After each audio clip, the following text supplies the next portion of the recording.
Hello kapamilya, ayan po yung ating kalabasa at itong ating kalabasa dito na itanim sa may gulong natin at ito naman akala ni boss natin wala nang pag-asang mabuhay pero buti na lang at dito niya nilagay nung nakita niya kasi gusto niyang itapon na sabi ko wag niyang itapon ilagay lang dito sa ating gulong at ito naman tingnan nyo nga naman napaka-healthy nung ating mga seeds at ito nga akala niya wala nang pag-asang mabuhay kaya ayan naging okay pa sila at ito yung itatanim natin at ito itatransfer na natin at ready na yung bed na pagtatamnan natin at ito nilagay na natin dito sa ating planggana at kinuha natin sila isa-isa para mai-transfer na natin. At ayan kapamilya, ganyan po yung ginagawa natin at ready na po yung ating bed. At kung makikita nyo kung paano natin kinuha yung ating mga seedlings para maingatan, ayan, nilagyan natin ng lupa yung kanyang pinakaugat. Pagka kinukuha natin may kasamang lupa tapos ginagawa natin, iniingatan kasi natin yung ugat niya para pagka itinanim natin, hindi sila gaanong mahirapan, magre-recover sila kaagad para hindi na sila masaktan. Kaya ayan yung ating ginagawa kapamilya. Maganda po mag-transfer ngayon mga kapamilya at ang panahon ngayon medyo makulimlim kaya ayan nagta-transfer na tayo. Saka umulan kasi kagabi kaya yung lupa natin magandang mag-transfer ngayon dahil basa pa yung ating lupa. At tingnan nyo naman yung ginawa natin, no.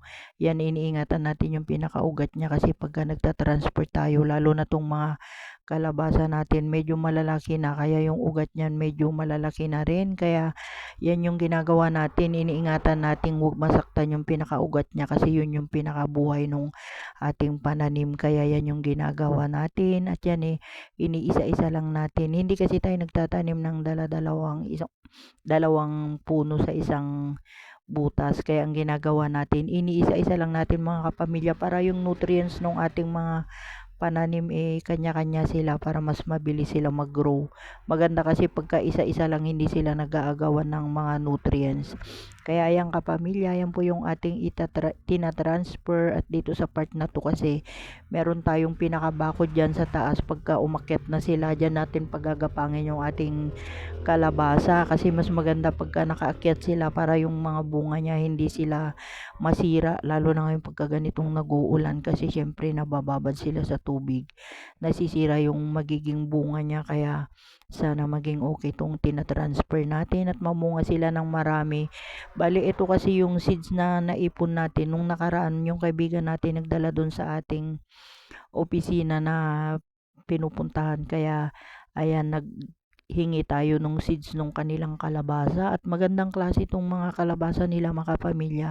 Ito yung mga makakapal ang laman pero konti lang yung pinaka seeds niya. Ito at itatanim natin kaya thank you so much sa nagbigay ng kalabasa kay Sister Ruby, thank you so much.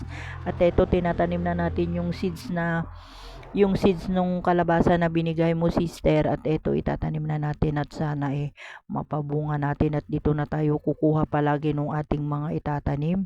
Maganda kasi pagka may mga ganito tayong mga seeds at naiipon natin katulad ngayon, sinisidlings lang natin pagka magtatanim na tayo at ang kagandahan kasi kaya tayo nagsisidlings mga kapamilya dahil ang problema nga natin marami tayong mga alagang manok kaya mas maganda talaga pagka siniseedlings natin para kagaya niyan nakatubo na at medyo malaki na pang transfer na yan. Hindi katulad pagka nagsiseedlings tayo, pagpalabas kasi yung pinakabuto niya, tinutukan ng mga alaga natin. Yung mga alaga natin medyo marami-rami mga kapamilya kaya ito yung pinaka the best na ginagawa natin yung nagsiseedlings tayo para sure na hindi natukain ng mga alaga natin kasi dahon na yung nakalagay dyan. Kaya yan yung ginagawa natin. Lahat ng may mga seeds na lumalabas pagka itinatanim natin, siniseedlings natin para hindi makain ng mga alaga natin kasi marami tayong mga alaga. Hindi natin maiwasan minsan kahit may net tayong nilalagay dyan sa ating mga taniman nakakalipad yung mga alaga natin. Kaya mas better na yung siniseedlings natin para kahit papano sure nang mabubuhay yung ating mga itatanim. Kaya yan yung ginagawa natin mga kapamilya at ito mabilis lang tong mag-recover kapamilya pagka ganyang na-transfer na natin lalo ang healthy ng ating mga kalabasa at malalaki. Kaya ayan at Tingnan nyo naman, isang row lang yan pero marami-rami ito. Mahaba kasi yung pagtatamnan natin mga kapamilya, kaya yun yung ating pinagtamnan dito sa banda rito para yung ating mga pananim mas maganda pagka medyo maaliwalas yung lugar nila. At dyan tayo maggagawa ng pinaka trellis nila pagka naglagay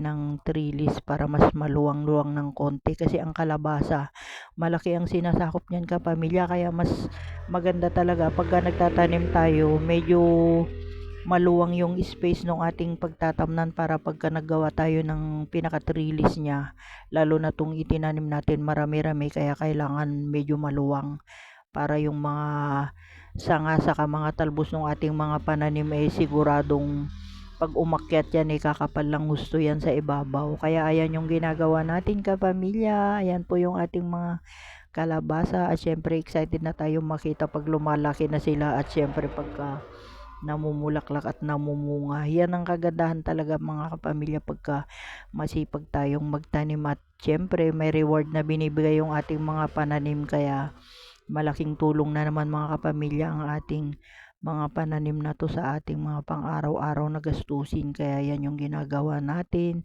lagi tayong nagtatanim para kahit papano meron tayong mga nakukuhang libre lang dito sa ating garden. Kaya yan yung ating ginagawa, hindi pwedeng hindi tayo magtanim. Kaya ayan ang ating naitanim kapamilya, natapos na nating itanim kapamilya, at tingnan nyo nga naman napakagaganda ng ating mga pananim, at nakaisang row tayo, medyo marami-rami ito mga kapamilya. Kaya yan yung ating tinanim na kalabasa, at hoping tayo na marami yang magiging bunga, lalo na ngayon hindi tayo mahihirapan at sagana sila sa tubig.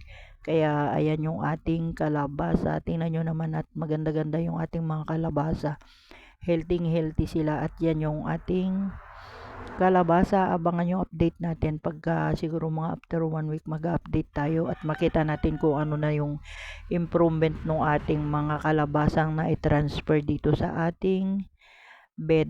At ayan, marami-rami sila, kaya ayan kapamilya, thank you so much, at ito aabangan na naman natin sa kanilang pamumunga.